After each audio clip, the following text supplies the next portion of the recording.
Hello परिंदे, कैसे हैं आप लोग और आप लोगों ने कहाँ तक पढ़ लिया था। जहाँ तक मुझे पता है बायोलॉजी क्लास 12 चैप्टर 6 का आपने भाग 3 तक आप लोग बहुत अच्छे तरीके से पढ़ चुके हैं। और मैं आपको एक बात बता दूं, वीडियो लेक्चर के शुरू होने से पहले ही जितना भी मैं पढ़ा रहा हूँ ना, उसका जो नोट्स है, अगर सही में पढ़ रहे हो, वास्तव में रियली तरीके से पढ़ रहे हो, मेहनत कर रहे हो, वास्तव में लग रहा है कि हाँ कुछ समझ आ रहा है, तो इसका जो नोट्स है ना उसको बनाते चलो। और जब नोट्स बनाते चलोगे ना तब तुमको रिवीजन करने में कोई दिक्कत नहीं होगी। तुम्हारे जो परसेंटेज है वो परसेंटेज तुम्हारे अच्छे आएंगे। तुम नोट्स बनाओगे, अपनी नोट्स को 2-3 दिन बाद ऐसे करके देखोगे ना, खाली ऐसे ही देख लोगे ना, पूरी चीज़ें रिवाइज हो जाएंगी अपने मन से। अधिकतर बच्चों की डिमांड होती है, इंस्टाग्राम पे मेरे पे मैसेज जाता है कि सर अपना पीडीएफ सेंड करिए, ये करिए वो करिए। देखिए इतना मतलब बिजी रहता हूँ मैं कि इतना टाइम नहीं रहता मेरे पास कि मैं भैया एक एक खींच के पीडीएफ बना कर आप लोगों को सेंड करूँ। ठीक है, मानता हूँ 2-4 पेज आपको चाहिए, आप उस पेज बता दीजिए, वो पेज हम आपके पास भेज देंगे। लेकिन स्क्रिप्ट बहुत बड़ी बड़ी रहती है, 25 पेज 30 पेज का स्क्रिप्ट रहता है हमारा। मैं खुद जिसको लिखता हूँ, है ना। देखो आप लोगों को दिखाऊं, ये देखिए, ये है पैड, ये मेरे छोटे भाई का पैड है ना। ये देखो, सारी चीज़ें मैं खुद अपने मन से लिखता हूँ, ठीक है, कि क्या एनसीईआरटी से मुझे लेना है, कितना पढ़ाना है, किस तरह से पढ़ाना है, ये सारी चीज़ें। यदि आप लोग चाहते हैं स्क्रिप्ट के लिए तो आप लोग बता दिए सर इस चीज़ का चाहिए, इतना हमें देखना था, आप क्या लिखेंगे, तो हम उसको आप लोगों के पास भेज देंगे, ठीक है। तो देखो अपनी नोट्स बनाने में फ़ायदा ये है, लेक्चर देखते समय आप नोट्स बनाने लगोगे तो फ़ायदा पहले चीज़ सबसे पहले तुम्हें ये मिल रहा है कि तुम्हारा पूरा जो जितना भी सिलेबस है ना, वो पूरा सिलेबस इधर कंप्लीट होगा। बायो अमन तुम्हारा पूरा सिलेबस कंप्लीट करवाएगा, कहीं जाने वाला नहीं है, ठीक है। बस आप लोग सपोर्ट करते रहिए, ठीक है, अच्छे से मेहनत करिए, अच्छे से पढ़िए और कमेंट में हमसे बातचीत करते रहें, ठीक है। इसके पहले के वीडियोस में हमने डीएनए के बारे में बताया, फिर ग्रिफिथ का रूपांतर प्रयोग, हर्षी चेज का प्रयोग, फिर 4 ग्राफ का प्रयोग, फिर रेखाकार डीएनए, वृत्ताकार डीएनए, बहुत चीज़ों के बारे में आपको बता दिया। अब मेरा सिंपल सा आप लोगों से आज के, है ना, मतलब कि क्वेश्चन ये है कि सपोज दैट हमने माना ये हमारा डीएनए है।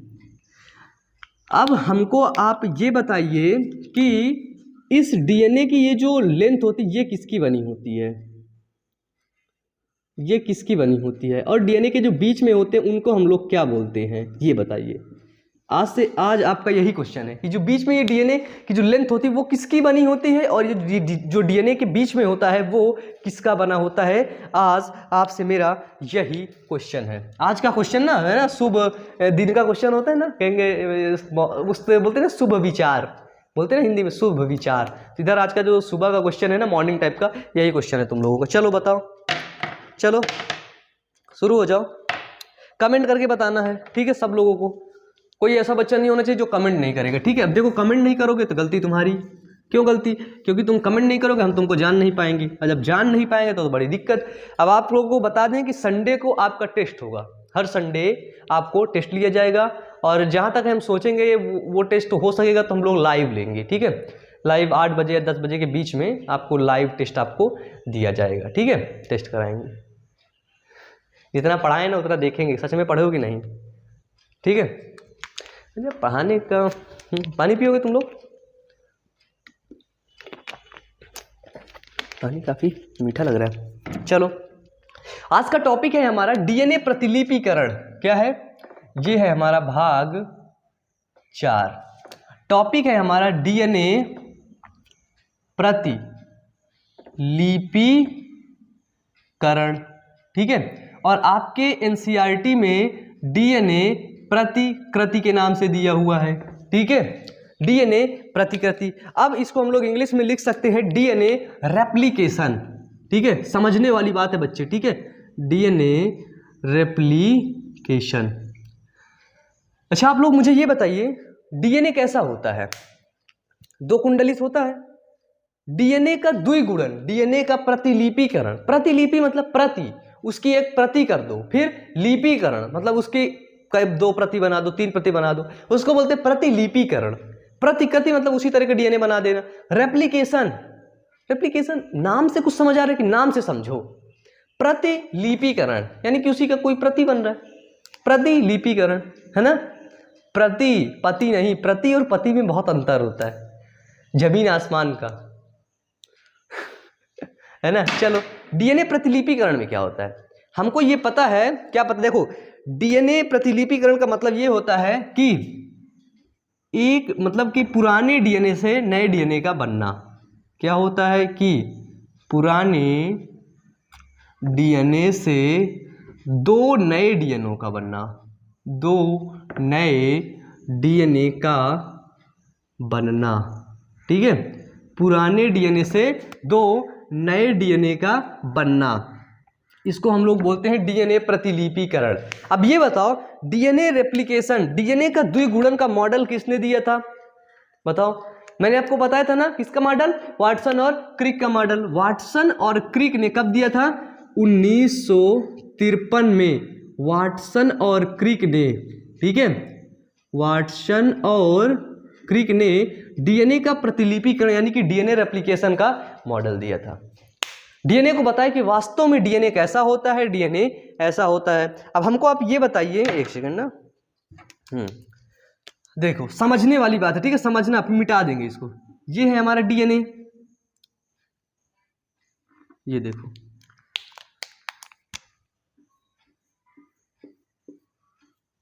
बहुत है ना अच्छा टॉपिक है, ठीक है, समझते हुए चलना एक एक चीजें। ये है हमारा डीएनए। डीएनए का प्रतिलिपिकरण कब होगा? भैया ये दोनों छोर हैं, इसी दोनों छोर में कोई नया डीएनए बन जाएगा तो हम लोग बोल देंगे उसका डीएनए प्रतिलिपिकरण हो गया। ठीक है, अब फिर ये डीएनए टूट जाएगा, ठीक है, ये दोनों छोर आपके खत्म ही हो जाएंगे इसी के साथ। बताओ फर्स्ट स्टेज में क्या होता है? जो हमारा डीएनए होता है इसी से, अब देखो ये बताओ, ये छोर टूटेंगे तो फर्स्ट स्टेज में क्या होगा? इनके जो बीच का जो नाइट्रोजनी समक्षार है टूटेगा। ये देखो, जब समक्षार टूटेगा तभी तो ये डीएनए बनेगा। जब समक्षार टूटने के लिए पहले डीएनए को सीधा होना पड़ेगा। ये देखो डीएनए सीधा हो गया, ये नाइट्रोजनी समक्षार है आपके, ठीक है। डीएनए सीधा हो गया। इनके बीच नाइट्रोजनी समक्षार के बीच कौन सा बॉन्ड होता है? बताइए। नाइट्रोजनी समक्षार के बीच जो बॉन्ड होता है उसको हम लोग बोलते हैं हाइड्रोजन बॉन्ड, ठीक है। तो नाइट्रोजनी समक्षार के बीच का जो हाइड्रोजन बॉन्ड है जब वो टूटा तब क्या हुआ? डीएनए हमको ऐसा देखने को मिला। अब हम ये देखते हैं कि जो ये डीएनए हमको ऐसा देखने को मिला, इसके बाद इसी डीएनए पर एक नया डीएनए आपस में जुड़ जाता है। ये देखिए, तो आप लोग बताइए कि एक डीएनए से दो डीएनए का निर्माण हो गया कि नहीं? पहला एक डीएनए, दूसरा ये डीएनए।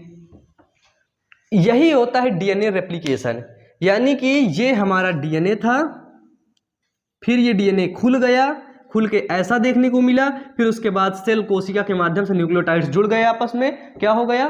डीएनए रेप्लिकेशन, डीएनए का द्विगुणन। मेन हमको यही समझना है। थोड़ा सा टॉपिक ये सरल है ना, कठिन नहीं बोल सकते यार। कठिन क्या होता है? कठिन मतलब क्या होता है पहले बताओ, तुम लोग बता सकते हो क्या कठिन मतलब क्या होता है? कुछ नहीं होता। कठिन मतलब होता है सारी चीज समझ आने वाली है इसमें से, ठीक है। चलो अब हम लोग ये देखेंगे कि पुराने डीएनए से नए डीएनए को बनने के लिए कुछ एंजाइम कार्य करते हैं। उन एंजाइम के बारे में देखेंगे। अब उन एंजाइम को देख करके फिर हम लोग आगे बढ़ेंगे, ठीक है। क्या देखेंगे कि मतलब कि पुराने डीएनए से क्या देखेंगे कि पुराने डीएनए से नए डीएनए बनाने के लिए कुछ एंजाइम कार्य करते हैं, और वही एंजाइम को देखेंगे। पहला एंजाइम हमारा आता है टोपोआइसोमरेज, जिसको हम डीएनए गाइरेज के नाम से भी जानते हैं। क्या है? टोपोआइसोमरेज, ठीक है, टोपोआइसोमरेज, जिसको हम लोग डीएनए गाइरेज के नाम से जानते हैं, ठीक है। टोपोआइसोमरेज जिसको हम लोग किस नाम से जानते हैं? डीएनए गाइरेज के नाम से। पहला हो गया आपका।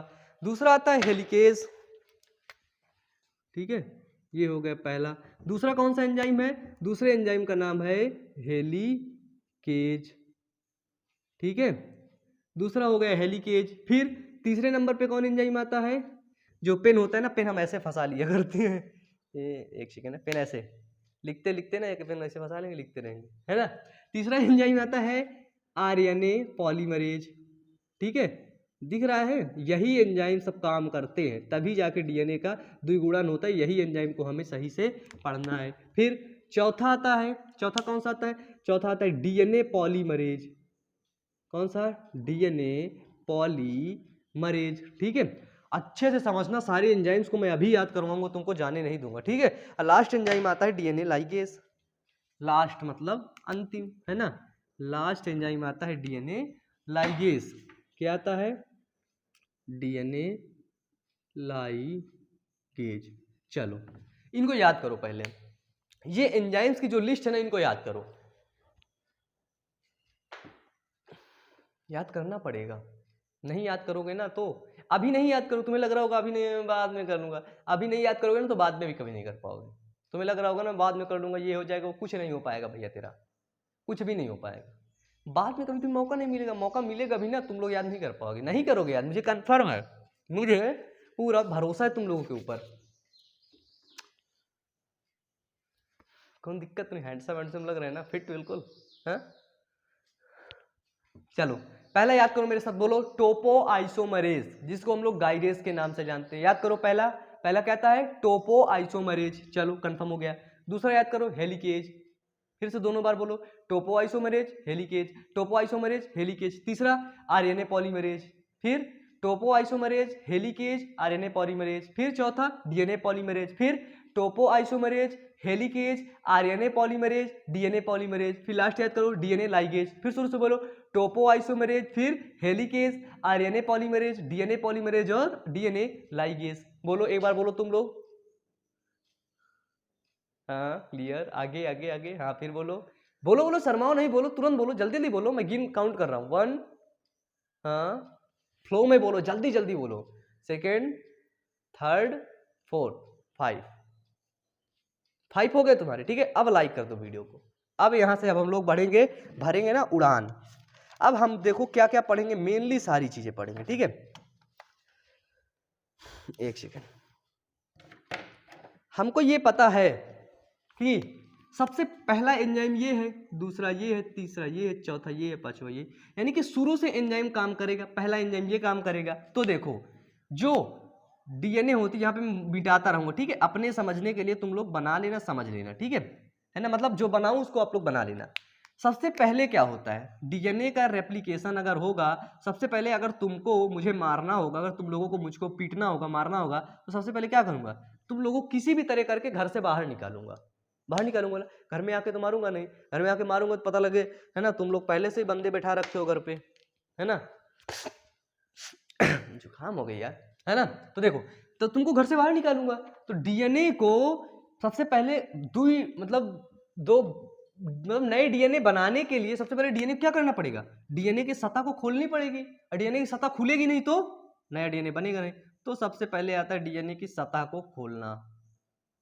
ये देखो, डीएनए की सतह को खोलने के लिए जो एंजाइम कार्य करता है वो होता है डीएनए टोपो आइसोमरेज एंजाइम, जो डीएनए के कुंडलन को खोलता है। ठीक है, टोपो आइसोमरेज एंजाइम, ये क्या है, लिख लो इसको, टोपो आइसोमरेज, टोपोमाइसोअरेज एंजाइम, ये क्या करता है, ये करता है द्विकुंडलन को खोलता है। ठीक है, द्विकुंडलन को खोलता है।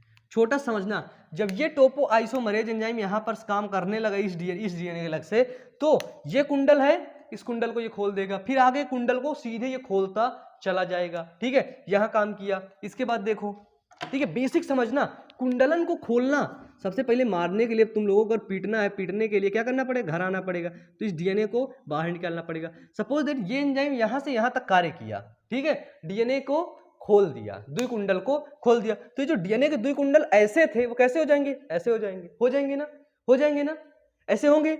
और जब आगे एंजाइम काम कर रहा होगा तो आगे फिर ऐसे मुड़े होंगे। क्लियर है ना, चलो इसको मिटा दूंगा यहां से। टोपो आइसोमरेज समझ में आया कि नहीं, जल्दी बताओ, टोपो आइसोमरेज समझ में आया कि नहीं। चलो अब भैया हमें पता चल गया कि क्या हमने सीख लिया, टोपो आइसोमरेज क्या काम करता है, डीएनए गाइडेज क्या काम करता है। क्लियर है बॉस यहाँ पे। अब आता है कि हमने डीएनए के कुंडलन को खोला, ये देखो डीएनए के कुंडलन को हम लोग यहाँ तक खोलें, इसका मतलब क्या है? इसका मतलब ये है कि यहाँ से टोपोआइसोमरेज काम किया और यहाँ तक टोपोआइसोमरेज काम अभी तक कर रहा है, ठीक है। इसके आगे और भी करेगा, पूरा डीएनए की मतलब पूरा डीएनए खोल डालता है, ठीक है, तभी जाके दूसरे नए डीएनए का निर्माण होता है, ठीक है। यहाँ पे समझ लेना, ठीक है। क्या समझना है कि टोपोआइसोमरेज एंजाइम है, ये आगे कार्य कर रहा है, ठीक है। चलो, अब हमको ये पता है कि डीएनए का जो मतलब मॉडल है, डीएनए के अंदर क्या होता है। डीएनए के अंदर हमको पता है कि डीएनए के अंदर नाइट्रोजनी समक्षार होते हैं, है ना, नाइट्रोजनी समक्षार। ये देखो, डीएनए के अंदर होते हैं नाइट्रोजनी समक्षार। अब भैया ये बताओ, जब ये शाखा खुल गई, जैसे सीढ़ी है, ऐसे सीढ़ी को अगर हमको अलग करना है तो क्या करना करेगा, उसकी डंडियों को बीच से उसको हटाना पड़ेगा। तो फिर इसमें क्या करना पड़ेगा, इसमें नाइट्रोजनी समक्षार को तोड़ना पड़ेगा। अब हमको पता है नाइट्रोजनी समक्षार के बीच का जो बॉन्ड होता है, जो इसमें बॉन्ड होता है, वो कौन सा बॉन्ड होता है? वो होता है हमारा हाइड्रोजन बॉन्ड। कौन सा बॉन्ड होता है? वो होता है हाइड्रोजन बॉन्ड। तो भैया तुमको घर से बाहर निकाला, बाहर निकालने के बाद तुमको तुम्हारे साथ कुछ और मैंने किया है ना, कुछ भी समझ लो। अब सीढ़ी का एग्जांपल ले लो, भैया तुम्हारे घर से सीढ़ी मुझे चुरानी थी, सीढ़ी को मैंने बाहर निकाल लाया, ठीक है। अब सीढ़ी भैया ऐसे तो लेकर के जाऊंगा नहीं कि दोनों उठा के लेकर चला जाऊं, देख लोगे पहचान जाओगे, भैया मेरी है, चल दे दे, मेरी दे, तुरंत दे, है ना, बोलोगे ना। तो मैं क्या करूंगा कि उसके बीच वाले जो डंडे हैं उनको तोड़ दूंगा। ये मैंने तोड़ दिया, अब बीच वाले डंडे को मैंने तोड़ दिया। अब सीढ़ी से दिमाग हटा दो, सीढ़ी से दिमाग हटाने के बाद आ जाओ अपने सिलेबस की तरफ। ये जो हाइड्रोजन बॉन्ड है, इनको कौन तोड़ता है? इनको ब्रोकन करता है। कौन? हेलिकेज।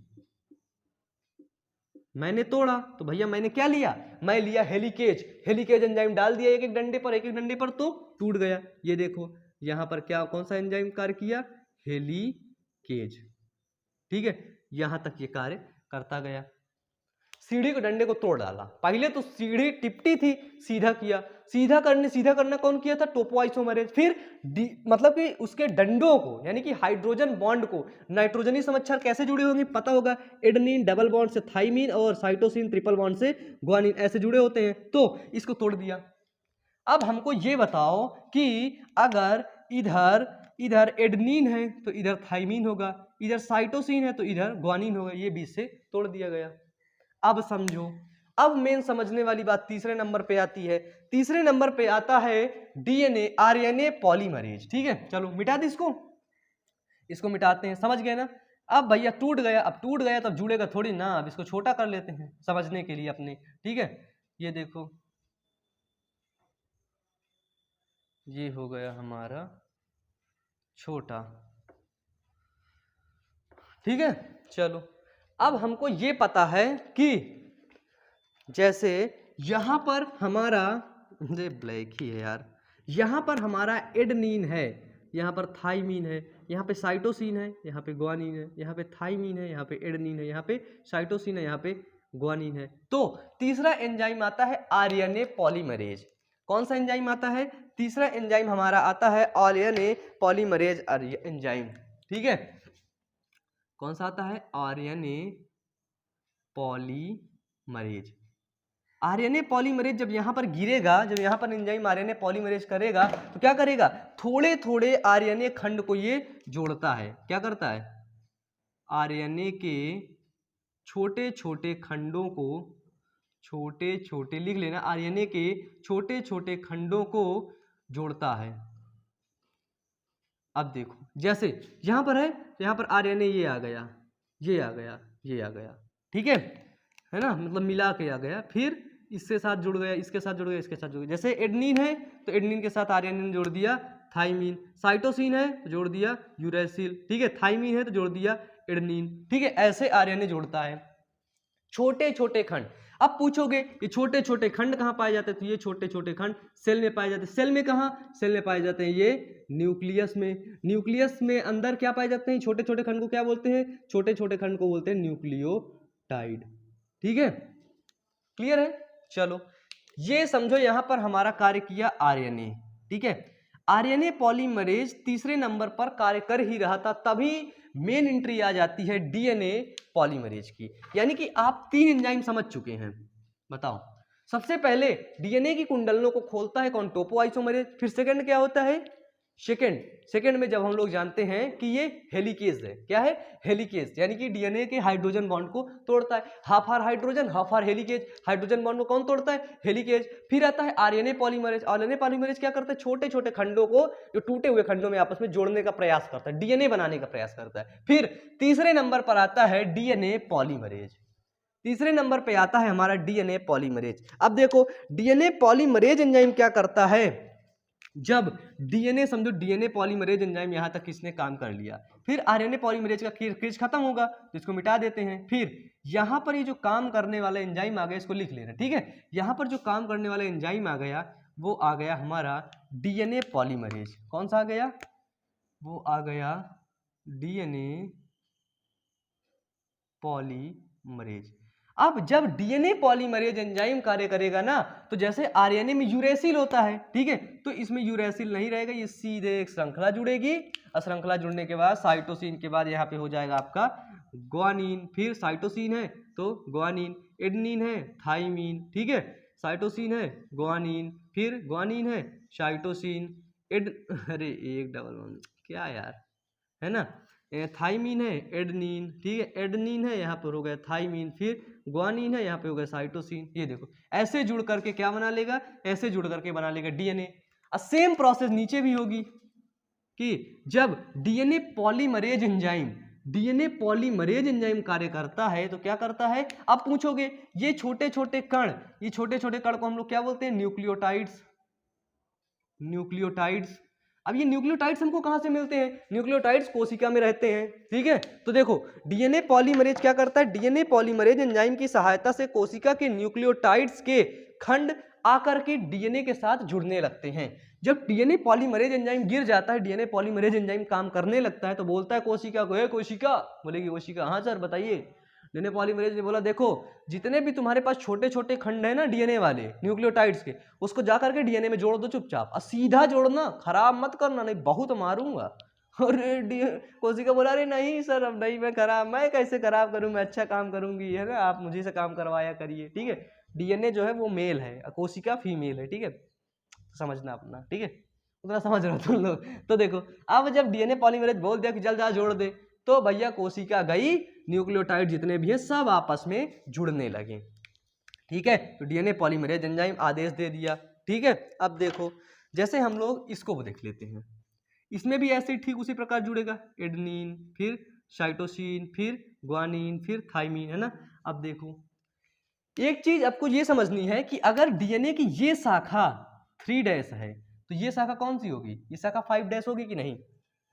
ये शाखा 3' है तो अंतिम वाली शाखा 5'। अगर ये 5' है तो ये क्या होगी? 3'। तो देखो 3' to 5', अगर शाखा 3' और 5' वाली है, एक सेकेंड ना, हाँ, अगर शाखा 3' और 5' वाली है तो इसको हम लोग बोलेंगे पेरेंट स्ट्रैंड। क्या बोलेंगे? 3' to 5' बोलेंगे पेरेंट स्ट्रैंड, ठीक है, पेरेंट स्ट्रैंड। अब जब 3' to 5' है पेरेंट स्ट्रैंड, तो डीएनए कैसे बनेगा? डीएनए यहां पर बनेगा 5' to 3'।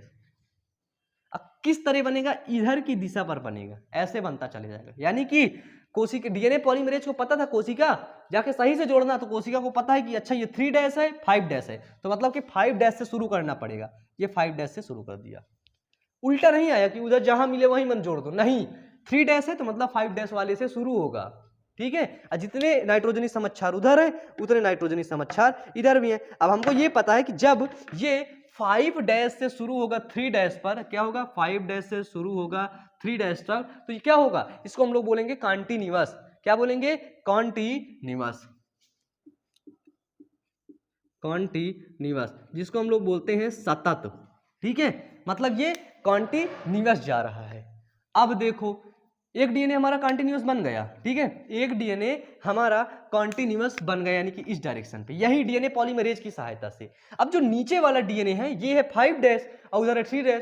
कोशिका को पता है कि अगर 5' to 3' पेरेंट स्ट्रैंड है, क्या है? पेरेंट स्ट्रैंड है, तो हमको किधर से बनाना है? हमको बनाना है ये क्या होगा हमारा, ये होगा 3 डैश और ये क्या होगा 5 डैश।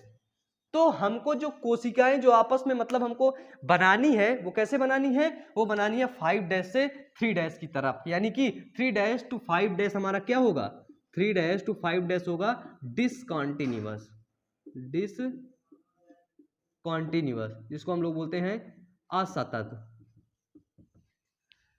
ये बताओ 5 डैश है 3 डैश है, समझना बिल्कुल मतलब कॉन्सेंट्रेट होकर समझो ये चीजें, ठीक है, कॉन्सेंट्रेट होकर समझो। 5 डैश है 3 डैश है, अब जब एक खंड ये 5 डैश है ये 3 डैश है, दूसरा खंड कैसा होगा 3 डैश 5 डैश, ऐसा ही तो होता है डीएनए में, है ना। चलो अब देखो जब ये 5 डैश है तो ये 3 डैश कॉम्बिनेशन भिड़ गया। अगर डीएनए मतलब नियम बोला कि अगर 3 डैश अब 5 डैश का डीएनए बन रहा है तो वो कॉन्टिन्यूअस डीएनए होगा, पेरेंट स्ट्रैंड का डीएनए क्या होगा, कॉन्टिन्यूअस होगा, यानी कि एक तरफ 2 3 4 5 ऐसे करके बनता हुआ चला जाएगा। लेकिन अगर डीएनए का स्ट्रैंड 5 डैश टू 3 डैश है तो उसका जो बनने का जो प्रोसेस है वो कैसा होगा, वो होगा डिसकंटिन्यूअस, मतलब कि इसके विपरीत होगा। अब देखो यही मेन चीज समझना है, ये हुआ हमारा 5 डैश, तो ये कैसे बनेगा, ये बनेगा 5 डैश से 3 डैश की तरफ। अगर हम लोग इसको 3 डैश से 5 डैश लिखेंगे तो अगर हम लोग इसको 5 डैश टू 3 डैश लिख देते फिर लिखना पड़ता कंटिन्यूअस, लेकिन हम 3 डैश से 5 डैश की तरफ जाएंगे तो बोलेंगे भैया डिसकंटिन्यूअस है। तो देखो अब डिसकंटिन्यूअस में क्या होता है, इनमें क्या होते हैं छोटे छोटे खंड जुड़ते हैं और इन छोटे छोटे खंड को बोलते हैं ओकाजाकी खंड, ठीक है, इनमें छोटे छोटे खंड जुड़ते हैं और उन खंडों को हम लोग बोलते हैं ओकाजाकी खंड। अब देखो डीएनए क्या बोलता है, सेल क्या बोलती है, देखो पॉलीमरेज चाचा जाओ और जो 5 डैश टू 5 डैश से 3 डैश में डीएनए बन रहा हो, स्टार्ट हो रहा हो, उसको क्या करना है, उसको 3 डैश टू 5 डैश बनाना है। तो कोशिका को पता हो गया कि भैया ये जो ये वाला डीएनए था ना ये क्लियर जा रहा है सीधे 5 डैश से 3 डैश सीधे बनेगा, लेकिन अगर 5 डैश से 3 डैश है तो ये डीएनए छोटे छोटे खंड में जाएगा, आपस में जुड़ जाएगा। अगर यहाँ पे थाइमीन है तो यहाँ पे डबल बॉन्ड के साथ एडेनिन जुड़ेगा, ग्वानिन है ट्रिपल बॉन्ड के साथ साइटोसिन जुड़ेगा। तो ये खंड अलग अलग होते हैं, ये खंड एक नहीं होते हैं, ये खंड अलग अलग होते हैं, ठीक है। ग्वानिन है थाइमीन है तो यहाँ पे जुड़ेगा एडेनिन डबल बॉन्ड के साथ, ग्वानिन है तो क्या जुड़ेगा साइटोसिन ट्रिपल बॉन्ड के साथ, ठीक है। ऐसे ये खंड लगातार कोशिका से जुड़ते जाएंगे। देखो लिख दे यहाँ पे, हमने यहाँ पे लिख दिया एडेनिन फिर थाइमीन फिर ग्वानिन साइटोसिन थाइमीन, नीचे क्या लिखेंगे थाइमीन हो गया एडेनिन हो गया साइटोसिन हो गया ग्वानिन हो गया एडेनिन हो गया, adenine guanine double bond triple bond double bond, ऐसे करके जुड़ गए ओकाजाकी खंड के रूप में, छोटे छोटे खंड के रूप में। अब किस प्रकार जुड़े, पहला खंड हमारा ये जुड़ा, दूसरा ये, तीसरा ये, मतलब कि डिसकंटिन्यूअस जुड़े। ये नीचे वाला कैसे जुड़ा, नीचे वाला जुड़ा हमारा डिसकंटिन्यूअस। इन खंडों को हमने क्या बोला, इन खंडों को हमने बोला डीएनए ओकाजाकी खंड। अच्छा ये बताओ यहां तक क्लियर है नहीं, डीएनए पॉलीमरेज क्या करता है, ऊपर वाली श्रृंखला को जोड़ता है नीचे वाली श्रृंखला को। अब हमको ये बताओ डीएनए के ये जब ओकाजाकी खंड है, पूरा डीएनए तो ये बन गया, ये डीएनए हमको समझो ये बन गया, ये वाला ऊपर वाला डीएनए हमने ये बना दिया, ठीक है। अब ऊपर वाला डीएनए बनाने के लिए समझिएगा कि एक डीएनए इसका पेरेंट रहे, ठीक है, अब एक डीएनए इसका नया बना है, ये देखो, है ना, ठीक है। अब देखो हमको ये पता है कि भैया ये ओकाजाकी खंड हैं, अब इन ओकाजाकी खंडों को भी तो कोई आपस में जोड़ेगा, इन ओकाजाकी खंडों को भी तो कोई आपस में जोड़ेगा। अगर इन ओकाजाकी खंड को आपस में नहीं जोड़ा जाएगा तब तो बहुत दिक्कत आ जाएगी, तब तो हमको बहुत ज्यादा दिक्कत का सामना करना पड़ेगा। भैया ये जुड़ेगा नहीं मतलब डीएनए हालेगा तो टूट भी सकता है। तो इन ओकाजाकी खंड को जोड़ने के लिए हमारा तीसरा एंजाइम वर्क करता है जिसको हम लोग बोलते हैं डीएनए लाइगेज। आप लोगों ने बहुत अच्छे से पढ़ा है डीएनए लाइगेज, आप लोगों को याद भी हो गया होगा।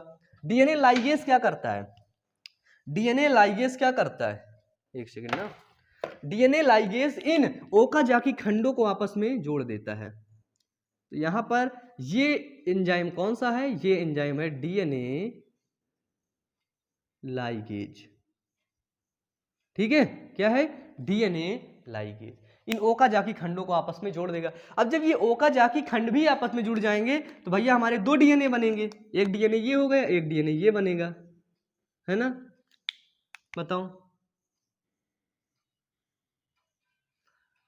ऐसा ही है ना।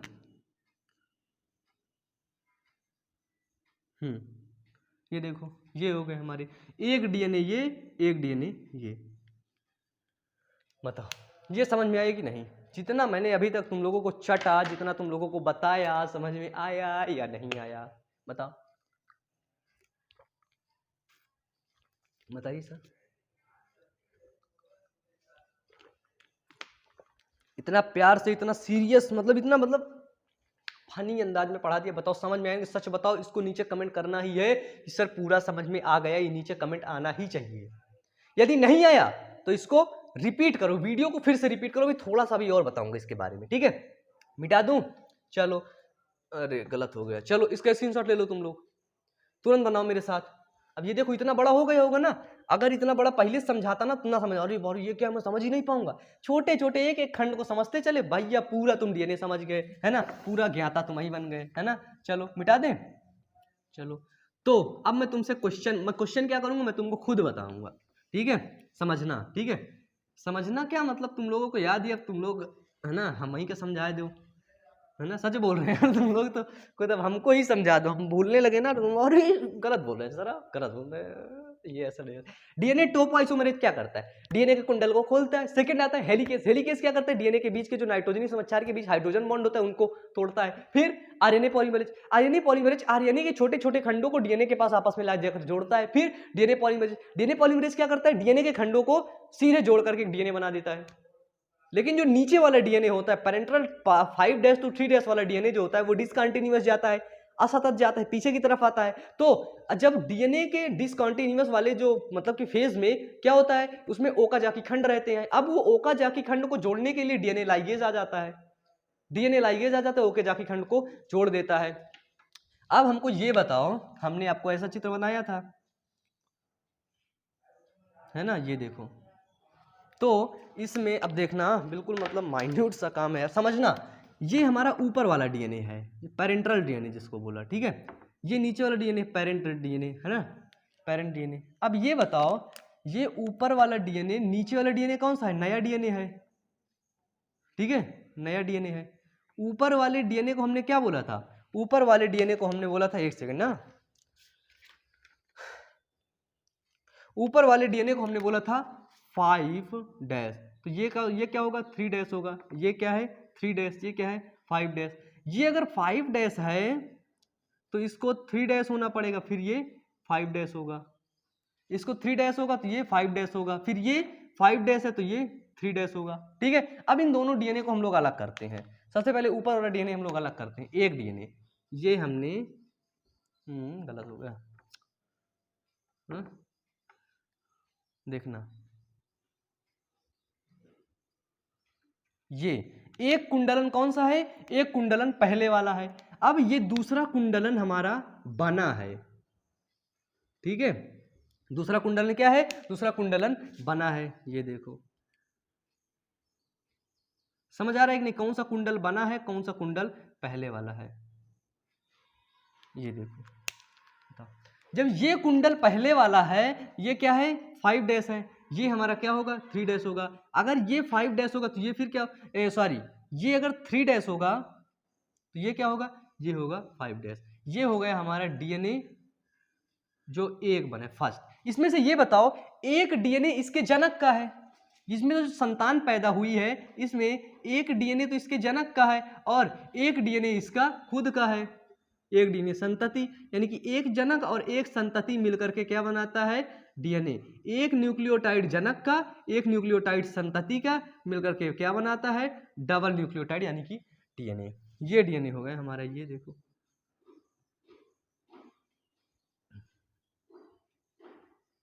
ये क्या है बीच में? बताओ। इनको बोलते हैं हम लोग नाइट्रोजनी समाचार। नाइट्रोजनी समाचार दो प्रकार के होते हैं, प्यूरिन, पिरिमिडिन। अब नीचे वाला देख लेते हैं इसी प्रकार। नीचे वाले में कौन सी संख्या है जनक की? ये वाली है हमारी जनक की, और ये क्या है? ये है हमारा संतान। अब नीचे वाले में कौन सी जनक की है? नीचे वाली है। तो नीचे वाले में क्या होता है? ऊपर वाले से, ये देखो, उल्टा, है ना? ये नीचे वाला कितना डैश था? ये था 3'। ये हुआ आपका 5'। ये हुआ आपका 5', है ना? तो ये क्या हुआ? ये हुआ हमारा 3'। ठीक है?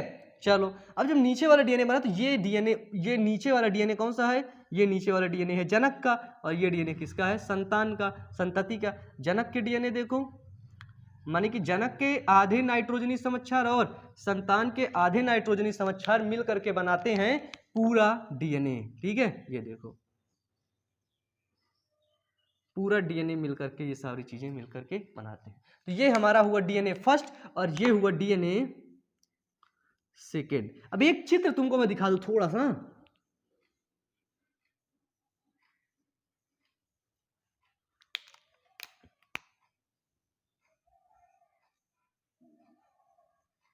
अच्छा, इस डीएनए से कुछ समझ में आया कि नहीं, बताओ। ये जो डीएनए आपका बना है, इस डीएनए से आपको कुछ समझ में आया कि नहीं? ये समझ में आया कि भैया ये डीएनए का रेप्लिकेशन हो रहा है। क्या हो रहा है? इस डीएनए का रेप्लिकेशन हो रहा है। इस डीएनए के कुंडलन खुल रहे हैं। कौन खोल रहा है? टोपोआइसोमरेज। फिर हेलिकेज उनके बीच के नाइट्रोजनी समक्षार तोड़ दे रहा है, तो डीएनए के कुंडल खुल के फैल जा रहे हैं, सीधे हो जा रहे हैं। फिर इसके बाद आरएनए पॉलीमरेज आता है, छोटे छोटे टुकड़ों को जोड़ता है ये को। अब बाद में डीएनए पॉलीमरेज आकर पूरे टुकड़े को जोड़ दिया, यानी कि ये डीएनए बना दिया एक और ये डीएनए बना दिया हमारा दो। यही हो गया डीएनए रेप्लिकेशन, यानी कि डीएनए द्विगुणन। बताइए बॉस, समझ में आया या फिर नहीं? हम लोग इसको बोल सकते हैं ये अर्धसंरक्षी होता है। डीएनए का प्रतिलिपिकरण अर्धसंरक्षी होता है। इसको लिख लीजिए कि डीएनए का प्रतिलिपिकरण क्या होता है? अर्धसंरक्षी होता है।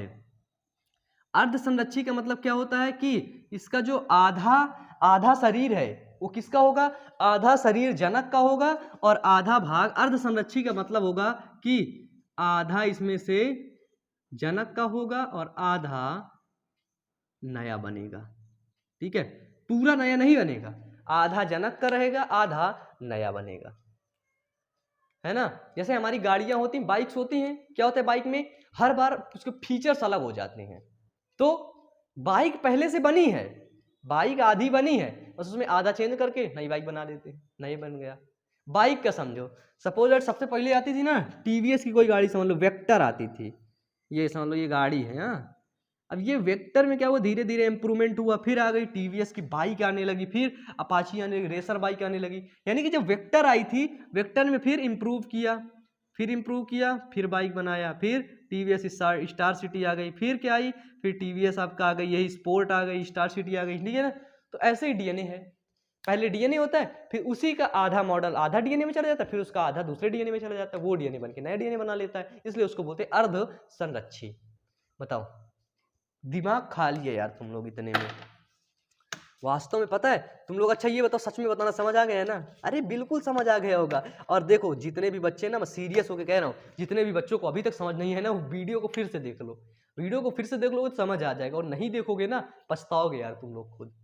ठीक है, और अगर एक बार में समझ आ गया है ना, तो सोच लो तुम लोग बहुत पढ़ने वाले हो सच में, अब बहुत अपनी जिंदगी में आगे तक जाओगे पढ़ के। ठीक है, आई होप पूरा समझ में आ गया होगा। ठीक है, तो चलो